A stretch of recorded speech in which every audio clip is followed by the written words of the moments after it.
Hey, Mark, welcome to the show. Tell us about yourself. Hi, Brian. Thanks for having me. Yep. So my name is Mark Summer. I'm in Pittsburgh. I've lived here most of my life, and my professional sales career. I've had lots of different roles in industrial slash technical sales, pretty much serving one market for a couple years out of college. Then for the last 20 plus, really another market in the industrial field. But yeah, I'd say the way things really got started for me when I was 11 years old, I took on a neighborhood paper route. No, let's start at the beginning. Well, when I was 8. Okay. Well, so as an 11-year-old paper, I took over a neighborhood paper route, and it was a nice territory, lots of houses, and a nice walk every day. But the thing that struck me was there was less than half of the houses along the route were customers. Oh. My route manager said, "Hey, yeah, we took the route from the other kid because they didn't have enough customers." I said, "Okay, well, I was thinking that anyway because I've walked the route. It doesn't seem to make sense to walk past all these houses." So I started knocking on their doors. And I don't remember exactly how that went, but for the most part, they weren't satisfied with the person who was before them. And they decided to go and buy the paper themselves Wow. at the local store. And I'd like to think that I asked them questions. Well, what would you do with all that time that you don't have to go to the store? And what would you do with that 25 cents a week that you save by having me deliver you a fresh, clean, unwrinkled paper? I didn't. I think I just was, a cute 11-year-old kid, and they said, "Okay, we'll give you." Well, you forgot that in Pittsburgh, the weather's always so beautiful that drive to get the paper is such an enjoyment. Right. Absolutely. And then, being and I'll call myself a self-professed gearhead, I went to college for mechanical engineering technology, but I also really enjoyed business. I had my own businesses going in high school. I had a welding and fabrication business, a landscaping business. So I decided to go to school, this combination of mechanical engineering and business. Sales wasn't ever really on the radar. And then I had some machine design classes, and they were taught by a professor who actually came from industry. And when we would have our weekly labs, we would watch a product video that was maybe 20 or 30 minutes. So this was early 90s, so they were probably leftovers from the mid 80s. But they would always have whoever the manufacturer was, there would be a gentleman that they would present someone as a sales engineer who is this friendly guy who's ready to come out to your site and help you solve problems. And that was pretty appealing to me. Industrial sales wasn't anything that I knew of. And so I actually, went on that path when I was looking for jobs. So, yeah, I had inside sales, outside sales, inside sales engineer, outside sales engineer, business development, business unit manager, sales manager. So, and then in January of 2020, I went out on my own and I started my own company, basically doing for myself and our customers what I did for others for the last 20 plus years. Yeah. And those lessons from when you were 11, I mean, because I did the paper route thing too.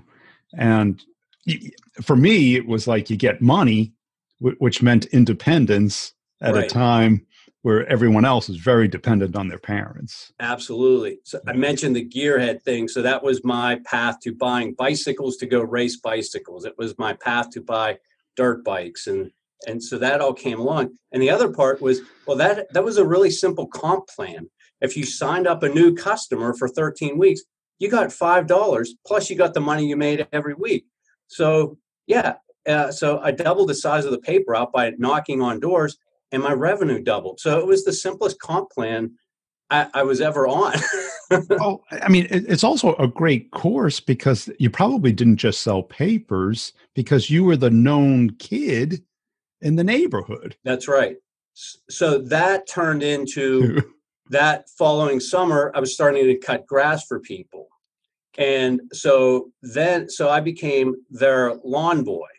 Yeah. And then when they also needed help with cleaning out their basement, I became the guy who also helped them clean out their basement and move heavy items. And yeah, it was just a great experience. Right. Yeah.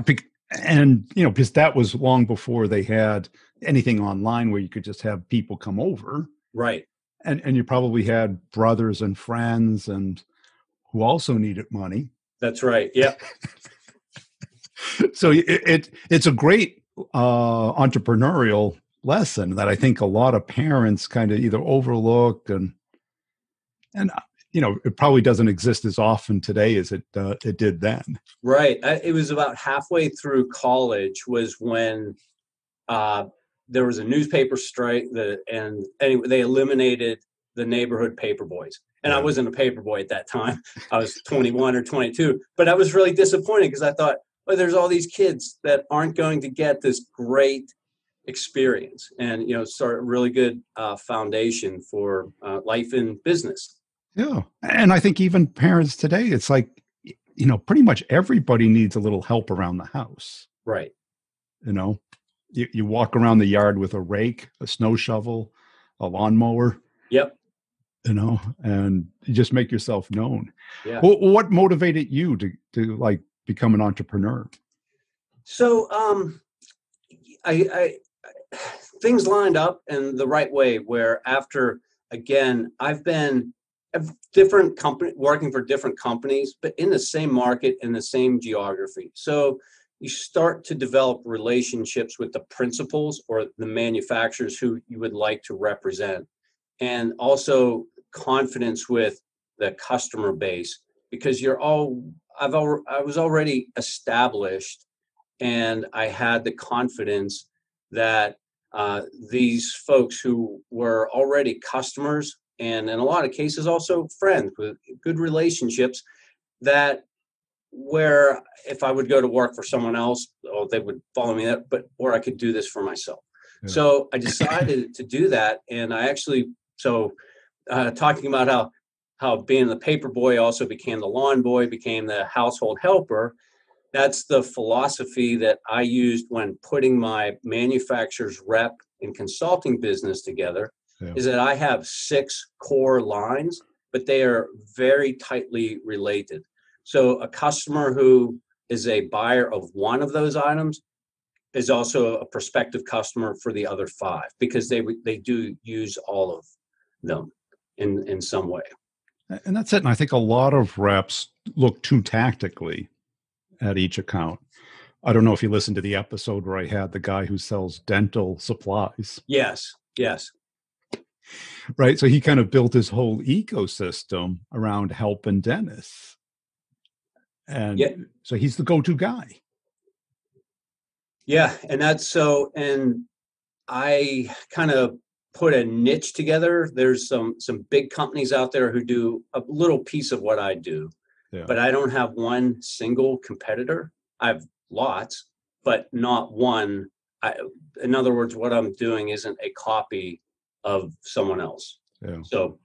Yeah. So are you a manufacturer's rep? Is that the right? I am. Yes, I'm a manufacturer's representative. Yeah. Well, my dad was one, so I'm familiar with the model. Yeah. And what, do you like it? Oh, I love it. There is just no way I could ever go back. Really? Yeah. I mean, I've always been, going back, how I got into sales. So the first book that I ever read that I didn't have to because of a book report was On a Clear Day, You Can See General Motors, written by John DeLorean, maybe the most maverick of all mavericks. So I read that book when I was a sophomore in college, and I saw this combination of engineering and business, and I thought, okay, that's what I can do. And I liked John DeLorean's maverick attitude. So because I've always had sort of this maverick of wanting to do things a little bit different, and maybe that's not always understood by who you're working for, but so this has allowed me to execute my vision. But I will also say, working for previous employers, there's good lessons that were learned along the way, process and so forth, with working for some of these big brands. And so those are from some specific people who I've already thanked them. What I learned from you X number of years ago, I use almost every day still. So, yeah. And I think manufacturer's rep, certainly I think it's more prevalent in the industrial products than it is in some other fields. I'm not, but it is like one of those sales jobs that you can be self-employed, but still in B2B. That's right. Absolutely. Yeah.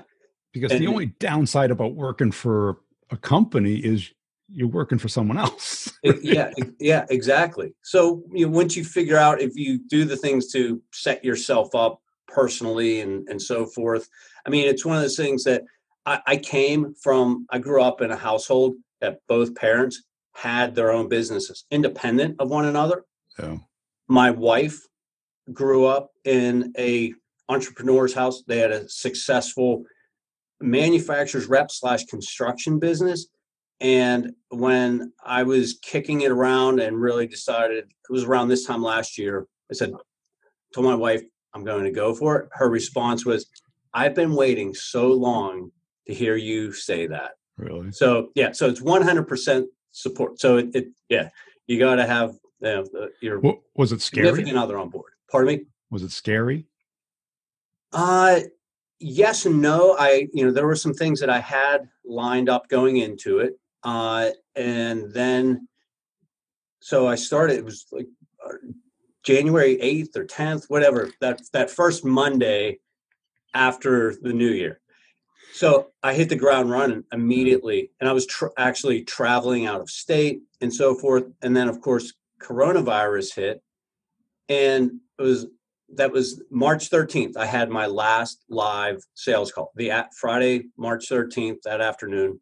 And then we were going to have this 2-week shutdown. And I said, you know what, that's fine, because I've been going crazy for the last 9 or 10 weeks. I'm going to get myself completely organized.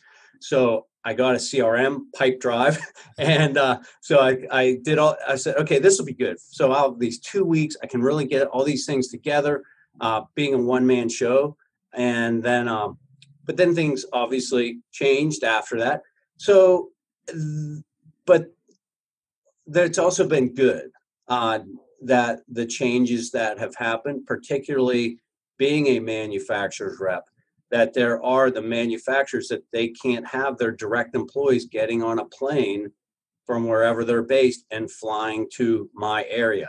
So it's actually opened up more opportunities for me with some really first-class manufacturers, principals, for me to represent them. So from that aspect, it's been really good.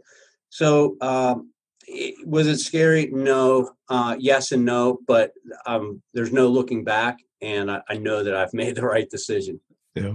And what was the motive? Was just independence? You wanted to have more control over your destiny?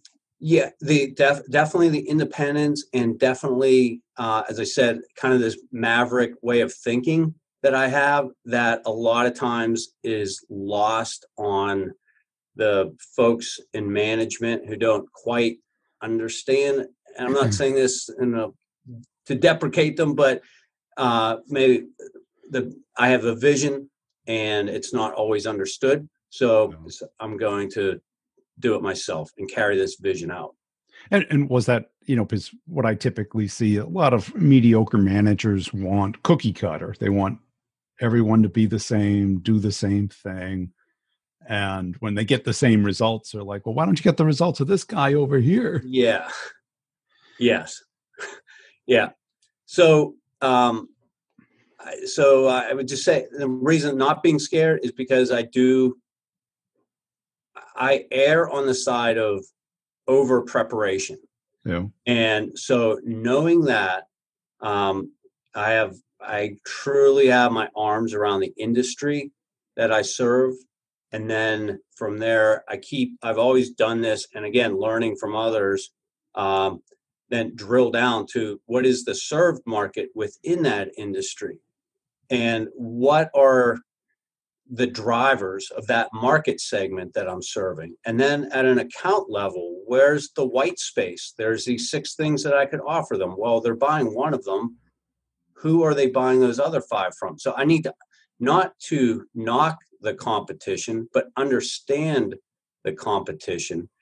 And then corporate initiatives that they may have, because there's a couple of the lines I have are a longer sales cycle, more capital equipment that would be tied to corporate initiatives. And then from there at the people level, so that building the rapport, learning what matters to them at work, how are they being measured? And for me, the building the rapport, because I'll come back to mentioning my gearhead start, and a lot at the operational level of my customers, they're like me. Everyone has a project car, a project motorcycle, a project truck. So that's that kind of that credibility. Like we're all the same. We just have these different jobs. Yeah. And so having this understanding of the industry, the market, the account, and then developing that rapport with people. So because of that preparation, knowing that I couldn't repeat this, I just wouldn't be getting a paycheck from someone else. I'd be paying myself. Yeah. So that's what I was not scared. Now, you use the term Maverick. What does that mean to you? Basically, that, and I hate, okay, I'll use another cliche. No, so the out of the box thing. No, so that Maverick is really that swimming against the accepted way of doing things, because one sees a way of doing things that's a little bit different, and it's not being different just to be different, that you see that there's a positive result. Yes. The positive result is going to is for those customers who we are serving, and that results in a positive result for the business. Yeah, because I think too many people look at it as just a renegade or somebody who doesn't obey rules. Right. And I look at it differently. It's just somebody who doesn't, it's not a sheep. I think that's the inverse of a maverick. Yeah, exactly. Yeah. So it doesn't mean you show up when you want to show up. You talk the way, whatever you feel like saying, you say. That's definitely not maverick, but it's kind of, developing this vision and then having a plan, implementing that. And Yeah, because I think, in other sales methodologies, they call it eagles or A players or whatever. But what I found is the people that I saw always succeed in sales, they were figuring out what the market wanted. Yeah. And doing that, not what the company wanted. Yes, exactly. Yeah. And that's where, conveying that back to the manager who's sitting in the office, and you're out in the field and talking with the people and asking the questions. And, I'm a big fan, early on in my career. So I came out of college, got accepted an outside sales job, and I got sent to a bunch of manufacturers training. So this was mid-90s. Those manufacturers training, it was a week of here are our bells and whistles. Yeah. And so then I was like, okay, I'm trained. I'm ready to go. So then I started going to see people in steel mills and try to tell them about the bells and whistles. Fortunately, because I was young and I did hit it off with these guys, they would say, here, let me show you around the mill. Okay. And then, so I took it. Well, this guy wanted to show me around. So the guy that I see at this other steel mill, I'll ask him to show me around. And he did. So then I started learning questions to ask instead of pointing out what was bad and what I have is better. I'd ask them, oh, I noticed this piece of equipment there. Why do you have this line routed the way that you do? And they would give me an, well, have you ever thought of doing it this way? So, and then you do that and you start building up this database. So you figure out, okay, I need to ask questions, not talk at people, because my stuff is cool, and because it's cool, they should want to buy it. So you start asking questions, and then you note those answers to those questions, and you start building this database. And I'll reference the gearhead thing again. So these guys, they love their machines. And when you ask them a question, maybe that you learn from someone else, they will ask you to sit down and they will talk to you for a half hour while you take notes, and you start learning things that you didn't know that you didn't know. Okay. So now you just build this database, and you now have more questions to ask to the next customer and or prospective customer who you see. And it's getting into their head instead of having them try and understand you. Correct. And this seems to elude so many companies. Yeah, I mean, I see it all the time on LinkedIn, the kind of ads that are posts by salesmen that are just ads, and yeah, that doesn't work. No, because who's dying to see a commercial? Yes. But what's every person want to be understood? Yeah, exactly. Why do they spend a half hour telling you about their machine? Right. Yeah. They're passionate about it. Yeah, that's 100%. And then, so I may not know how to help them with what this half-hour session was, but then when I go and study those notes and think about things some more, I can give them a call a day later. Hey, Joe, remember at the plant the other day, we were talking about this? Well, have you ever thought of trying to do this task, this, or accomplish this end in this manner? If I think I can help you. And yeah, so there's been a lot of positive results with that. Right. And how do they view you? Do they view you as a rep, or do they view you as... Yeah, so what's really funny is I've been able to, over the years, get over that, oh, geez, here's another salesman knocking on the door. Oh. And to the point that there was an account that I was the inside application engineer, and the salesman used to take me to the account every once in a while, because there were some things that I just had to make this deep dive and crawl around on pipes and measure things and things like that. Well, then he moved out of his role as the salesman at that account and said, Mark, you take it. So I became the salesman. And the superintendent of this facility was telling me, he said, that's a really great company who you work for. You know, if you get tired of doing what you do, there's so many different jobs you could take. Like, you could even go into sales if you wanted. And I had been his salesman for 6 months at that point, and he was cutting purchase orders to me, but he never viewed me as a salesman. Yeah. And to this day, I have customers who complain to me about different salesmen. So you kind of get over that. Yeah. The biggest flattery, when I would be in a meeting, they'd ask my engineer, are you the sales guy? Yeah. Because I just talk to them about their job, what they care about, how they're doing it today. And why do people not want to talk to salespeople? I think they don't want to talk to salespeople is because it's our human nature to be in control.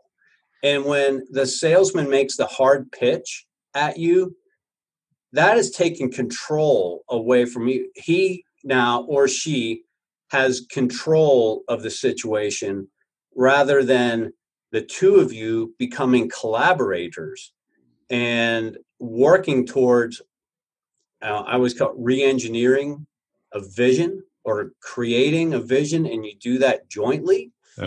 Versus someone just shouting at you, which maybe they're not actually shouting, but it's all about them. Yeah, exactly. You know, there used to be this guy at this beach house I went to, and he almost had like this hour and a half diatribe on maglev trains. And the first time it was somewhat interesting. Yeah. But you knew if you were sitting alone with him, there goes an hour and a half of the Right. most boring, one-sided conversation. Yeah. And, you don't disagree, but you have zero interest. Exactly. And it's all about him. Yes. Yeah. So working through that, and I know it early in my career that I probably did too much of that. It was, because I thought this thing that I had was really cool because all these features that I just learned while I was at this manufacturer's training school. Well, everyone needs to know about this thing. It's awesome. So I would go and visit customers, and once you realize that, once you've read through this flyer or read through this line card, again, a kid, 23, 24, you didn't realize that they had actually checked out. And so it takes time to learn that. And actually, one of the best things, so I was, as I said, I've been in 2 industrial markets. So after 3 years, the first one I was in, I knew there was a field I wanted to go to, which is what I'm basically in now. But I also knew it was too complicated to go right into outside sales. So I took a job as an application engineer, and I learned a lot, but I also learned so much by being on the phone with customers because they were calling me, and it wasn't, I have part number 1, 2, 3, 4. Can you give me a price on that? No, it was a problem. I'm trying to figure this out. So again, building up that database and learning. So I actually became a good outside sales guy by being an inside application engineer, because those customers, they knew I wasn't trying to sell them something. They viewed me as someone trying to help them. So we would develop a great rapport. And then I just carried over what was on the phones to live meetings, and it's worked well. And you get over that, oh, geez, here's another salesman knocking on my door barrier. Right. It's, because a conversation, are you talking about what they care about or what you care about? Yes. Yes. And, and we may have a great product with great features, but if they don't have a reason to care, they don't care. And when they're calling you, it's 100% all about them. Here's my problem. Help me fix it. Because these are not items that are from a catalog.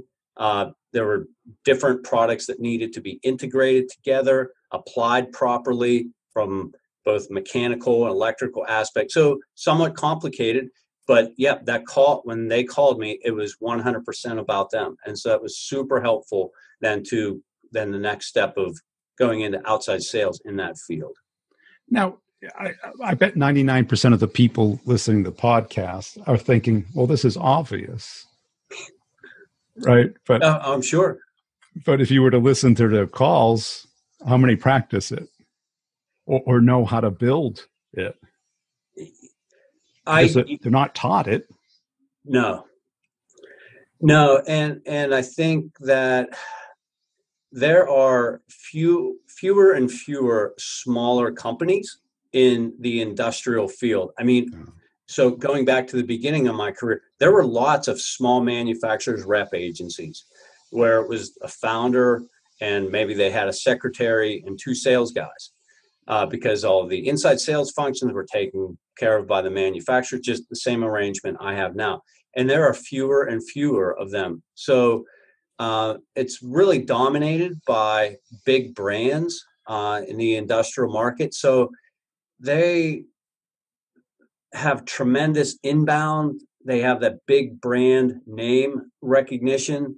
So I think there's a lot of maybe that doesn't necessarily have to be done. They have a large legacy installed base to work off of. Yeah.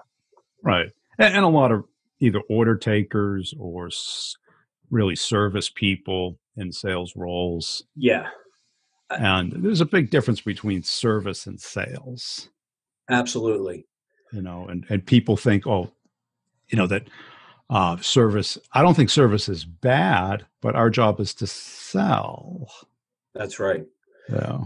I've seen and I'll go back again to the early days, and in the industrial technical sales field, the guys who were maybe my age now, when I was half my age, they seemed like they were titans to me, that they were so good. They were great sales guys, great businessmen, and great technically. Yeah. And I see a lot of that in my market being lost. So it's a shame. Well, there's a lot of people. Call them, see if they tell them who we are, what we do, see if they need it. Right. That's a commercial. Yep. And they may need it. So that 1%, it'll work. And then 99, it won't. Yeah, absolutely. But there might be a better way. Yeah. And I always say that on for those really big brands, when a rep misses a sale, that big brand, they don't notice it. It's a rounding error to them. Yeah. And if I'm the one who gets that sale rather than them, it's a really big deal to me. Yeah. What is a rounding error to them? So yeah, it's different motivations. Great. Hey, Mark, I appreciate your time today. Where can people go to connect and follow you? So I'm on LinkedIn, Mark Sommer, and it's Sommer with an O, Sommer. And I do like to compete in other ways. So if you're on Strava and you want to see how we stack up on bike riding, oh boy, there's a challenge. on Strava.